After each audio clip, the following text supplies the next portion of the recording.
Ah bah d'accord. Mhm. Très bien. Bonjour, j'espère que vous allez bien. Je sors tout de suite de l'épisode 4 de The Falcon and Winter Soldier. Voilà. J'essaie de reprendre un petit peu mes esprits. D'accord.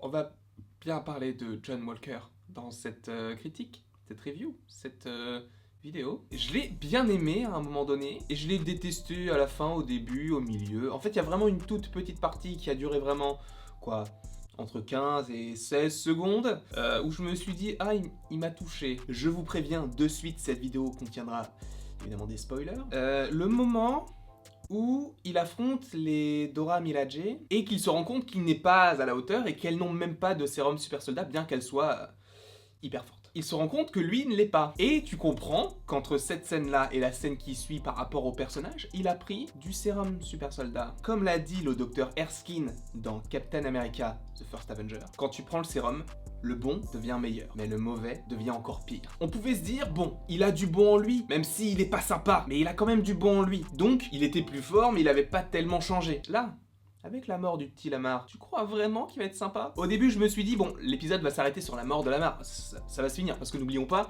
il y a un générique de 8 minutes. 8 minutes! C'est pas le sujet. Lamar est mort, très bien, pas de soucis. Je me suis dit que ça allait s'arrêter là. Bah non, lui, il a poursuivi un mec qui n'a aucun rapport avec la mort de Lamar. Oui, quand même un petit peu de rapport puisqu'il fait partie du même groupe, mais ce n'est pas lui qui l'a tué. Et très beau comparatif avec Civil War. Encore une fois, alors là je ne pense pas qu'il y aura une vidéo sur les détails de l'épisode 4 parce que bah j'en ai pas trouvé énormément, là c'était beaucoup plus sur l'histoire, etc. Le fait est que la scène où il va tuer du coup ce personnage, là où il est filmé, etc. Est-ce que cela ne vous ferait pas penser à la scène de Civil War où tu pensais à la fin que Captain America allait décapiter Iron Man avec son bouclier, sauf qu'au final il le met contre son réacteur. Je trouve que cette scène est extrêmement intéressante. Pourquoi? Parce qu'elle te montre bien à quel point John Walker ne sera jamais Captain America. Captain America ne tue pas les gens. Oui, je sais, il a tué quelques personnes, ok, d'accord. Mais le fait est qu'il ne tue pas alors qu'il peut y avoir, tu sais, un jugement, etc.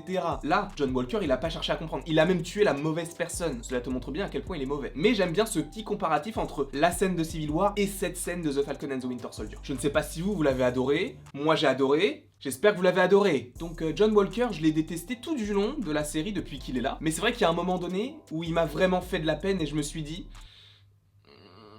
Ok.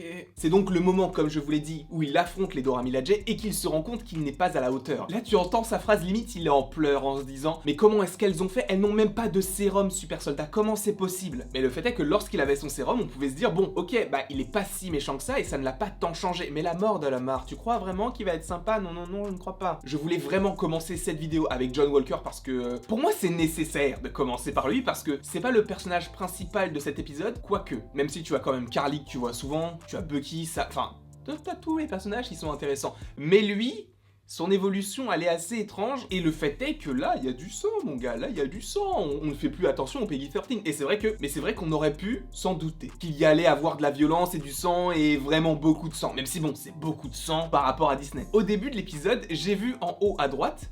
plus 12. C'est étrange quand même pour une série Marvel, sachant qu'en général, c'est quoi? Plus 6, plus 9, plus 10, j'en sais rien, mais c'est... J'ai jamais vu plus 12. Et là, je me suis dit, bon, ça veut dire qu'il va y avoir quand même pas mal de violence, du coup. Et là, je vois ça et je me dis, ok, c'est justifié. John Walker, passons comme ça, on enlève le pire au début, et on parle vraiment de l'épisode en soi, qui est très très bon. Peut-être un petit peu moins bon que l'épisode 3, mais l'épisode 3, pour moi, c'était... Voilà, c'était génial. Le fait est que là, ça devient de plus en plus intéressant et tu sens qu'à un moment donné, ça va. Là, déjà, ça commence à péter. Parlons un petit peu de Sharon aussi. Sharon Carter, comment dire, j'ai vraiment l'impression qu'elle n'est pas si sympa. Enfin, elle a des trackers sur les gens, elle a des gardes armés, elle est très très mystique. Je ne dis pas que c'est Power Broker, mais le fait est que la théorie était venue dans le 100% Marvel de la semaine dernière, parce que c'est vrai que par rapport à Power Broker, on en parlera, ne t'inquiète pas, par rapport à Power Broker, on peut se poser pas mal de questions quand même. Hein. Sharon Carter, je lui mets une pastille quand même, hein, parce que là... Mais c'est vrai qu'on ne peut pas vraiment dire que Sharon Carter pourrait être Power Broker parce que ça ne fonctionne pas avec ses principes en fait. Elle n'aurait jamais aidé le Faucon et le Soldat de l'Hiver. Après, encore une fois, tout est possible, mais j'imagine mal la chose. Passons maintenant au Dora Milaje. Le début au Wakanda, je me suis dit mais d'accord, il est vrai, on ne voit qu'Ayo. Et on voit qu'il y a une relation particulière entre Ayo et Bucky puisque c'est elle qui a réussi à le déconditionner. Et cette scène est extrêmement touchante, limite je pense que c'est la scène que je préfère dans l'épisode. Parce que ça se passe déjà au Wakanda, mais en plus de ça, elle est hyper touchante. Mais ce qui est intéressant à analyser, c'est qu'on voit quasiment pas trop le Wakanda, parce qu'en effets spéciaux, ça doit coûter beaucoup plus cher qu'une simple petite grotte. Justement, tu revois Ayo que tu venais de voir dans l'épisode 3. Ce qui signifie que je ne pense pas qu'on verrait Okoye, ou Shuri, ou M'Baku, ou en tout cas, il y a peu de chances pour que ça arrive, parce que si ça devait arriver, on aurait dû possiblement les voir dans cet épisode-là. Le fait est que le plus grand personnage du Wakanda dans cette série, c'est Ayo. Donc par rapport à ses procédés scénaristiques et cinématographiques, tu peux te dire que ces personnages seront les seuls qui représenteront le Wakanda. Je sais pas pour vous, mais je pense que ça peut être très intéressant.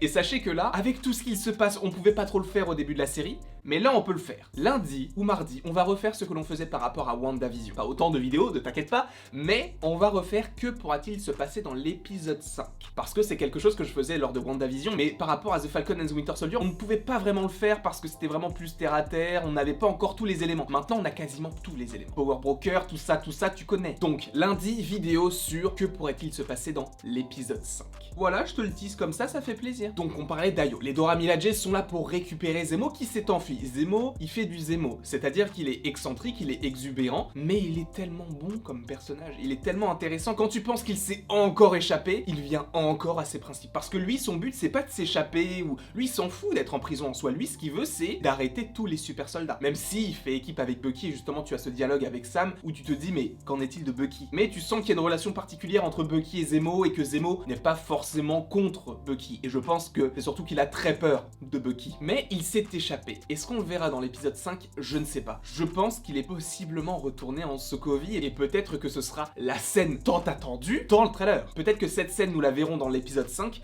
mais je n'y crois pas trop. Donc Zemo, très bon personnage. Moi je vous le dis, il y a de plus en plus de rumeurs qui disent ouais les Thunderbolts et tout. On était là ou pas? On était là ou pas? J'avais dit les Thunderbolts quoi? Je n'ai rien dit. Tu connais la chanson, tu connais la petite réplique. Les Thunderbolts pour moi vont arriver. Pourquoi? Zemo, parce que Taskmaster, parce que US Agent, même si bon j'y crois pas trop, mais parce que y a qui d'autre encore? L'Abomination, Ghost, il y en a sûrement d'autres, mais surtout le Général Ross. Ouh là là. Ça va piquer. Passons sur les Thunderbolts, quoi?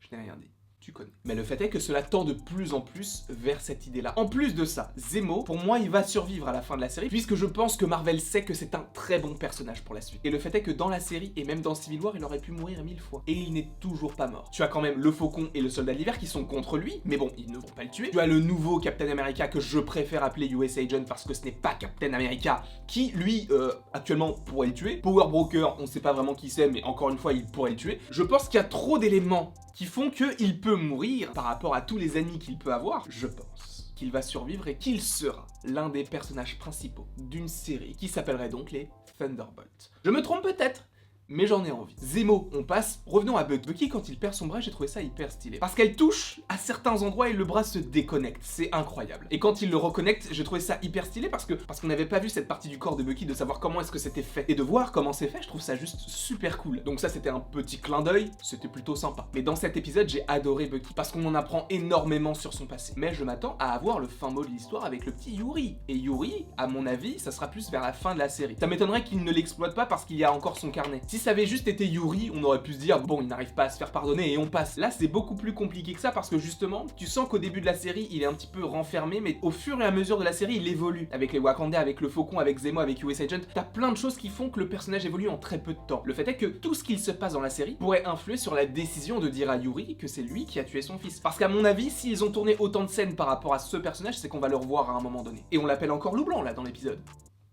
Voilà. Ensuite Falcon, c'est très bon, moi j'aime bien ces dialogues parce que tu sens qu'il est posé. Et lui il ne veut pas du sérum super soldat. Et ça c'est intéressant parce que justement, que j'ai entre guillemets remarqué, même si c'est pas une très grande remarque, c'est que les gens qui sont bons avec le sérum ne l'ont pas voulu. Je sais pas si tu vois ce que je veux dire. US Agent a voulu le sérum, c'est lui qui s'est fait l'injection et il est mauvais. Karli Morgenthau, c'est elle qui s'est fait l'injection et elle est mauvaise. Red Skull à l'époque, il a voulu le faire, à l'instar de Captain America. Captain America n'a jamais voulu dans sa vie avoir le sérum, il a juste voulu être le bon soldat et il a été été choisi. Ce n'est pas lui qui a dit je veux faire l'expérience. Bucky, c'est pareil, il est bon aujourd'hui. Oui, il a été mauvais, mais c'est parce qu'il a été contrôlé, mais le fait est qu'il n'a pas choisi de l'être. Donc en soi, les gens qui ne choisissent pas d'être des super soldats sont en soi bons et sont les gentils de l'histoire. Ceux qui le veulent seront méchants. USA Agent, Crâne Rouge, les Flag Smashers. Là, tu as Faucon qui dit non, moi je ne veux pas. Et tu sais que même Zemo, il sent que bah oui, en fait, le Faucon, il veut pas l'être. Il veut tout simplement que sa famille soit à l'abri, etc. Cet épisode, il est beaucoup trop stylé. Les Flag Smashers, personnellement, j'aime de moins en moins Carly par rapport au dialogue qu'elle a eu avec le Faucon. Ça, j'ai bien aimé. Mais c'est vrai que moi, je me range totalement du côté du Faucon. Comme le dit le Faucon, le fond peut être bon, mais la forme n'est pas du tout la bonne. Et j'aime bien le dialogue qu'il y a entre les deux. Et tu sens que là, ils ont vraiment très peur. Et de plus en plus, je me dis que Power Broker n'existe pas. Ou alors que c'est un personnage que l'on a